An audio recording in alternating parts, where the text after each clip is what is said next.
भाइयों और बहनों, एक साल में पूरा पवित्र बाइबल अध्ययन करने के लिए बाइबल एक साल में आप सबका स्वागत है। बाइबल अध्ययन का 47वां दिन। आज हम निर्गमन ग्रंथ अध्याय 32, लेवी ग्रंथ अध्याय 23 और स्तोत्र ग्रंथ अध्याय 79 पढ़ रहे हैं। यदि आप इस श्रवण मंच की सदस्यता लेते हैं तो आप बिना किसी रुकावट के इस वचन में भाग ले सकते हैं। हम निश्चित रूप से आपके लिए प्रार्थना करते रहेंगे। जब हम वचन पढ़ते हैं तो वचन हमसे बात करता है। तो आइए हम वचन पढ़ना शुरू करते हैं। निर्गमन ग्रंथ अध्याय 32। इधर जब लोगों ने देखा कि मूसा पर्वत पर से उतरने में विलंब कर रहा है, तब वे हारून का विरोध करने के लिए इकट्ठे होकर उससे कहने लगे, अब हमारे लिए ऐसा देवता बनाओ जो हमारे पथ प्रदर्शक हों, क्योंकि पता नहीं उस मूसा का क्या हुआ जिसने हमें मिस्र से निकाला था। इस पर हारून ने उनसे कहा, अपनी पत्नियों, अपने पुत्रों और अपनी पुत्रियों के कानों की सोने की बालियां उतार कर मेरे पास ले आओ। इसलिए सब लोगों ने अपने कानों की सोने की बालियां उतारकर हारून को सौंप दी। उसने उनके हाथों से सोना लेकर और सांचे में ढालकर बछड़े की एक प्रतिमा बनाई। तब लोग कहने लगे, इस्राएल, यही तुम्हारा वह देवता है जो तुमको मिस्र देश से निकाल लाया। यह देखकर हारून ने उसके सामने एक वेदी बनाई। फिर हारून ने ऊंचे स्वर से यह घोषणा की, कल प्रभु के लिए एक उत्सव मनाया जाएगा। लोग बड़े सवेरे उठकर होम बलियां और शांति के बलिदान चढ़ाने लगे। फिर लोग खाने पीने के लिए बैठ गए। इसके बाद वे उठकर नाचने गाने लगे। प्रभु ने मूसा से कहा, पर्वत से उतरो, क्योंकि तुम्हारी प्रजा जिसे तुम मिस्र से निकाल लाए हो भटक गई है। उन लोगों ने शीघ्र ही मेरा बताया हुआ मार्ग छोड़ दिया। उन्होंने अपने लिए ढली हुई धातु का बछड़ा बनाकर उसे दंडवत किया और बलि चढ़ाकर कहा, इस्राएल, यही तुम्हारा देवता है, यही तुम्हें मिस्र से निकाल लाया। प्रभु ने मूसा से कहा, मैं देख रहा हूँ कि ये लोग कितने हठधर्मी हैं। मुझे इनका नाश करने दो। मेरा क्रोध भड़क उठेगा और इनका सर्वनाश करेगा। तब मैं तुम्हारे द्वारा एक महान राष्ट्र उत्पन्न करूँगा। मूसा ने अपने प्रभु ईश्वर का क्रोध शांत करने के उद्देश्य से कहा, प्रभु, यह तेरी प्रजा है जिसे तू सामर्थ्य तथा बाहुबल से मिस्र से निकाल लाया। इस पर तू कैसे क्रोध कर सकता है? मिस्रियों को यह कहने का अवसर क्यों मिले कि बुरे उद्देश्य से वह उन्हें निकाल लाया, जिससे वह उन्हें पर्वतों के बीच मार डाले और पृथ्वी पर से मिटा दे। अपनी क्रोधाग्नि को शांत कर और अपनी प्रजा पर विपत्ति न आने दे। अपने सेवकों को इब्राहिम, इसहाक और याकूब को याद कर तूने शपथ खाकर उनसे यह प्रतिज्ञा की है, मैं तुम्हारी संतति को स्वर्ग के तारों की तरह असंख्य बनाऊंगा और अपनी प्रतिज्ञा के अनुसार तुम्हारे वंशजों को यह समस्त देश प्रदान करूंगा और वे सदा के लिए इसके उत्तराधिकारी हो जाएंगे। तब प्रभु ने अपनी प्रजा को दंड देने की जो धमकी दी थी उसका विचार छोड़ दिया। मूसा विधान की दोनों पाटियां हाथ में लिए पर्वत से उतर कर लौटा। पाटियों पर सामने और पीछे दोनों ओर लेख अंकित थे। वे पाटियां ईश्वर की बनाई हुई थीं और उन पर जो लिपि अंकित था वह ईश्वर की अपनी लिपि थी। योशुआ ने लोगों का कोलाहल सुनकर मूसा से कहा, शिविर में से लड़ाई जैसी आवाज आ रही है। उसने उत्तर दिया, ना तो विजेताओं का उल्लास है और न पराजितों का विलाप। मैं तो गाने की आवाज सुन रहा हूँ। शिविर के पास पहुंचकर मूसा ने बछड़े की प्रतिमा और लोगों का नृत्य देखा। उसका क्रोध भड़क उठा और उसने अपने हाथ की पाटियों को पहाड़ के निचले भाग पर पटक कर टुकड़े टुकड़े कर दिए। उसने लोगों का बनाया हुआ बछड़ा लेकर जला दिया। उसने उसकी राख पीसकर चूर चूर कर डाली और उसे पानी में छिड़ककर इस्राएलियों को पिला दिया। तब मूसा ने हारून से पूछा, इन लोगों ने तुम्हारे साथ कौन सा अन्याय किया जो तुमने इन्हें इतने घोर पाप में डाल दिया है? हारून ने उत्तर दिया, महोदय, आप क्रोध ना करें। आप जानते ही हैं कि इन लोगों का झुकाव पाप की ओर है।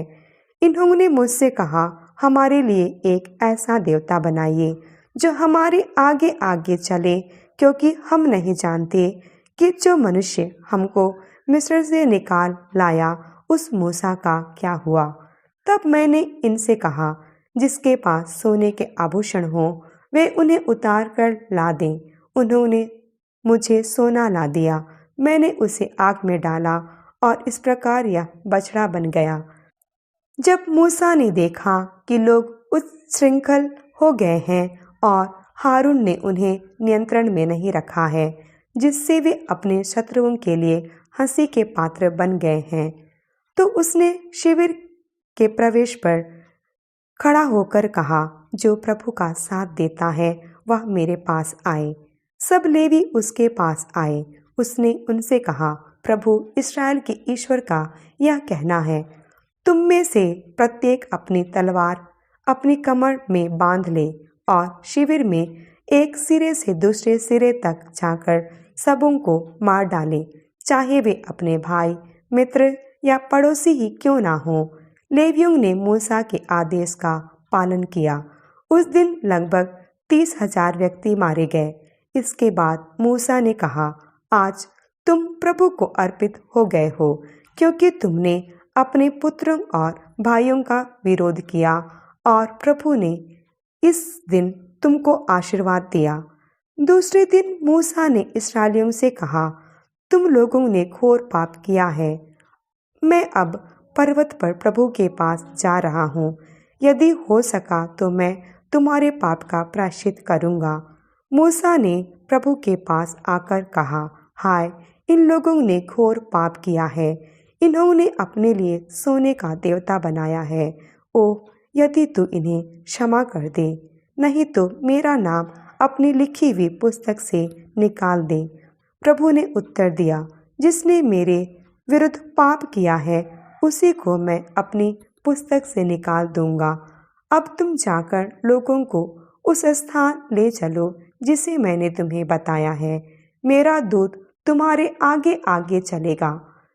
जब दंड देने का दिन आएगा तब मैं लोगों को उनके पाप का दंड दूंगा। प्रभु ने हारून के द्वारा बनाए बछड़े की प्रतिमा के कारण उन लोगों पर आपत्तियां ढाही। लेवी ग्रंथ अध्याय 23। प्रभु ने मूसा से कहा, इस्राएलियों से कहो, प्रभु के पुण्य पर्व जिन्हें समारोह के साथ मनाना चाहिए इस प्रकार हैं।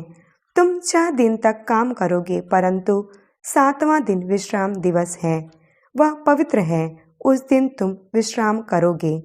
तुम जहाँ कहीं भी रहोगे वह प्रभु के लिए पवित्र होगा।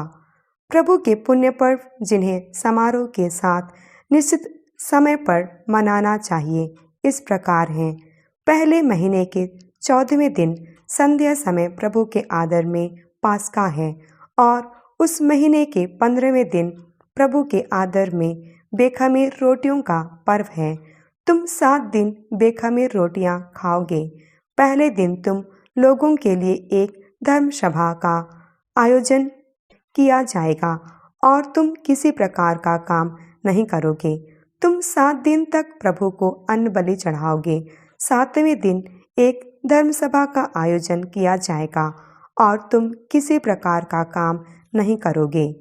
प्रभु ने मूसा से कहा, इस्राएलियों से यह कहो, जब तुम उस देश में पहुंच जाओगे जिसे मैं तुम्हें देने जा रहा हूं और तुम वहां फसल काटोगे, तो तुम अपनी फसल का पहला पूला याजक के पास ले आओगे।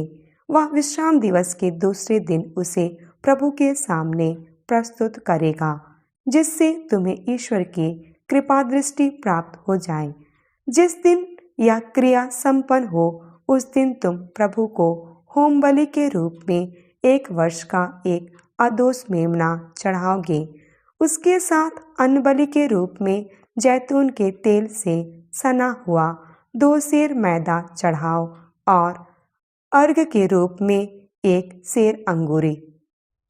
यह सुगंधित चढ़ावा है जो प्रभु को प्रिय है।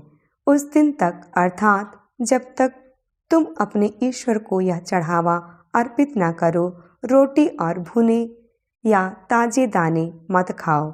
यह तुम्हारी सब पीढ़ियों के लिए, चाहे तुम जहाँ कहीं हो, एक चिरस्थायी आदेश है। विश्राम दिवस के दूसरे दिन जब तुम चढ़ावे का पूला लाते हो, उस दिन से तुम पूरे 7 सप्ताह गिनोगे। 7वें सप्ताह के दूसरे दिन अर्थात 50वें दिन तुम प्रभु को नए अनाज का अन्नबलि चढ़ाओगे। तुम लोग अपने अपने घरों के 4-4 सेर मैदे की 2 खमीरी रोटियां ले आओगे और उन्हें नई फसल के प्रथम चढ़ावे के रूप में प्रभु के सामने हिला हिलाकर अर्पित करोगे। तुम इन 2 रोटियों के साथ 1-1 साल के 7 अदोष मेमने, 1 बछड़ा और 2 मेढ़े निर्धारित अन्नबलि और अर्घ सहित प्रभु को चढ़ाओगे। यह एक सुगंधित चढ़ावा है जो प्रभु को प्रिय है। तुम प्रायश्चित बलि के रूप में 1 बछड़ा और शांति बलि के रूप में 1 साल के 2 मेमने चढ़ाओगे। याजक नए अनाज की रोटियां और 2 मेमने प्रभु के सामने हिला हिलाकर अर्पित करेगा। यह प्रभु के लिए पवित्र चढ़ावा है जिस पर याजक का अधिकार है। उस दिन एक धर्म सभा का आयोजन करोगे और काम नहीं करोगे। यह तुम्हारी सब पीढ़ियों के लिए, चाहे तुम जहाँ कहीं रहो, एक चिरस्थायी आदेश है। जब तुम अपनी भूमि की फसल काटो तो अपने खेतों के किनारे तक नहीं काटो और काटे हुए खेत की बालें नहीं बीनो। यह गरीबों और परदेशियों के लिए छोड़ दो। मैं प्रभु तुम्हारा ईश्वर हूँ। प्रभु ने मूसा से कहा, इस्राएलियों से कहो कि 7वें महीने का पहला दिन तुम्हारे लिए एक महाविश्राम दिवस होगा। तुम तुरही बजाकर उसे स्मरण दिवस घोषित करोगे और धर्म सभा का आयोजन करोगे। तुम उस दिन किसी भी प्रकार का काम नहीं करोगे और प्रभु को होम बलि चढ़ाओगे। फिर प्रभु ने मूसा से कहा, 7वें महीने का 10वां दिन प्रायश्चित दिवस है। उस दिन तुम लोगों के लिए धर्म सभा का आयोजन किया जाएगा। तुम उपवास करोगे और प्रभु को होम बलि चढ़ाओगे। तुम उस दिन किसी प्रकार का कोई काम नहीं करोगे, क्योंकि वह प्रायश्चित का दिवस है जब प्रभु तुम्हारे ईश्वर के सामने तुम्हारे लिए प्रायश्चित विधि संपन्न की जाती है।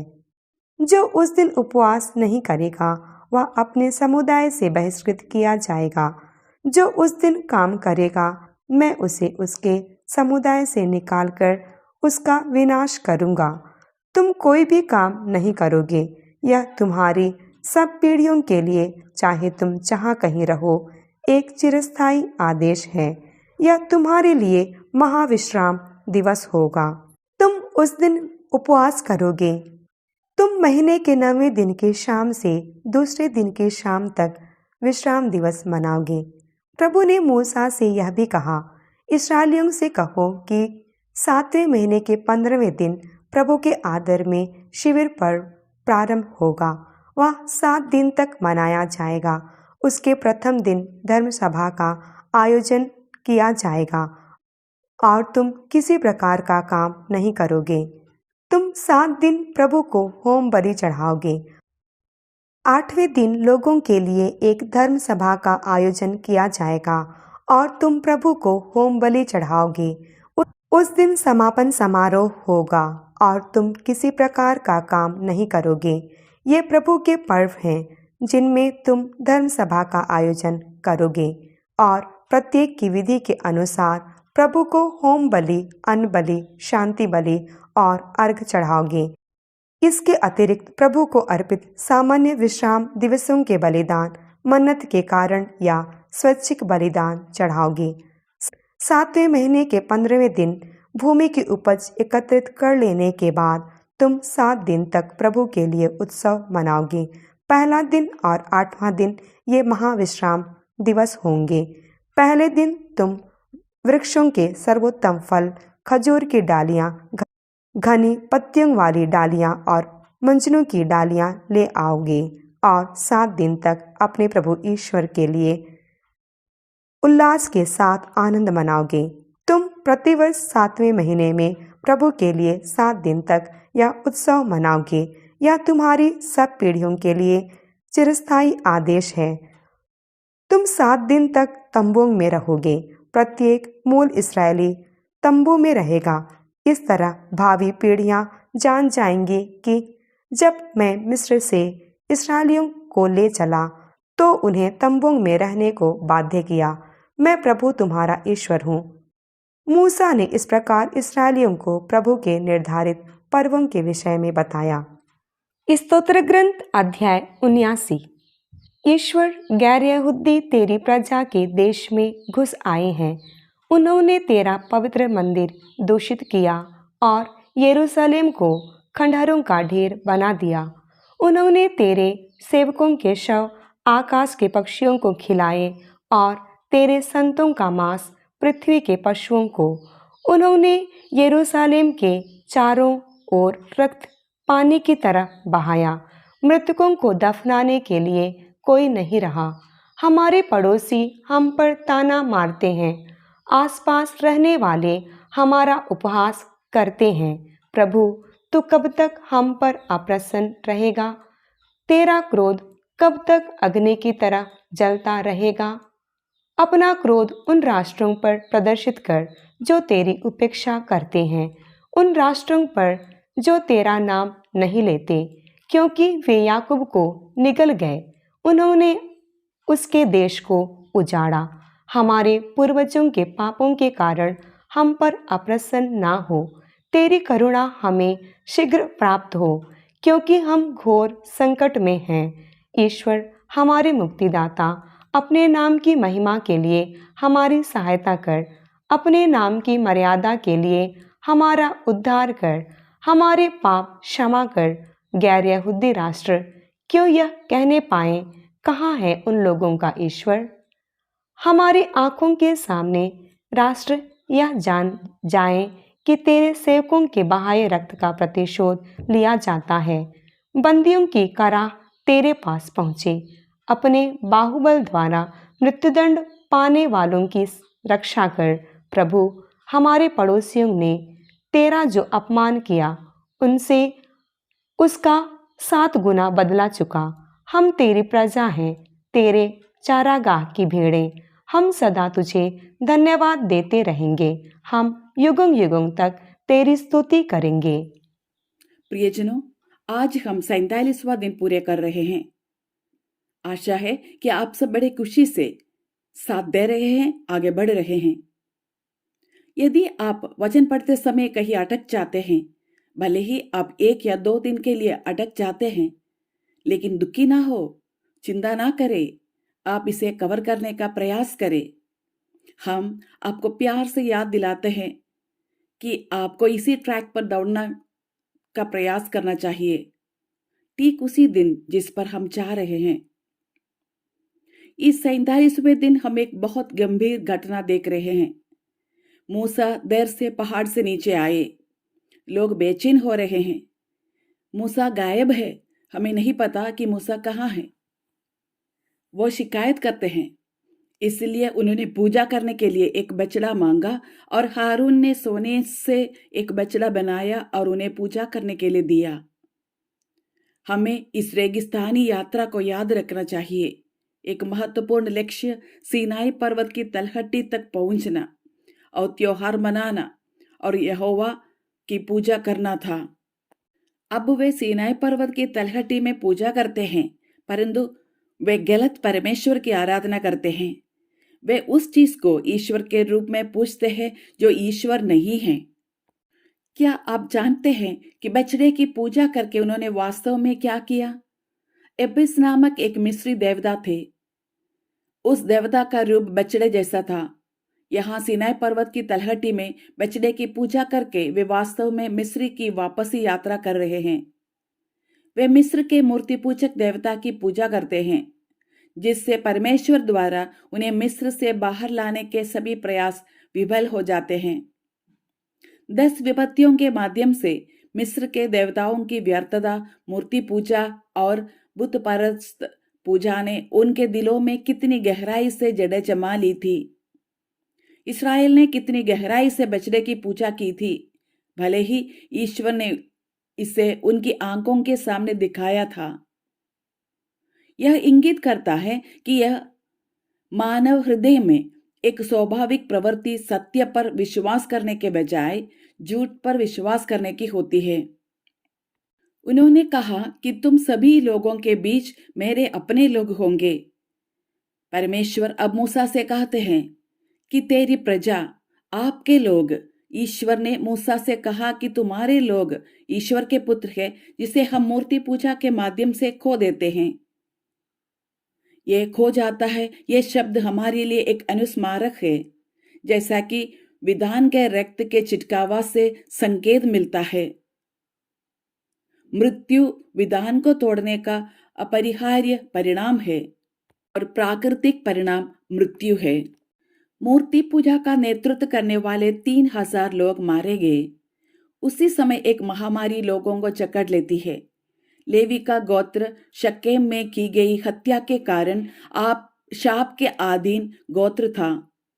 अब जब मूसा ने उन लोगों से जो परमेश्वर के पक्ष में है अलग खड़े होने के लिए कहा, तो केवल लेवी का गोत्र एक तरफ खड़ा हो गया।